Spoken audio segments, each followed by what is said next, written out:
Ето, буквално тази седмица един човек ми каза, благодарение на събитията се запознах с 3 бизнеси и дългосрочно работим заедно. Тоест случват се нещата. Случват се, да.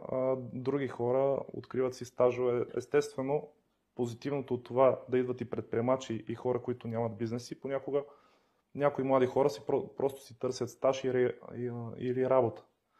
И в една неформална среда, директно да се запознаеш с изпълнителния директор на тази компания, е изключителен позитив.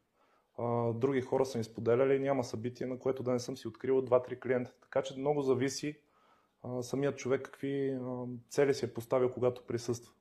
Аз го гледам от една друга перспектива, че дългосрочният ефект върху това да присъстваш на нетворкинг събития е полезен както за личния ти живот, така и за професионалния. Защото навсякъде комуникираш с хора. И се изненадвам как хора с работа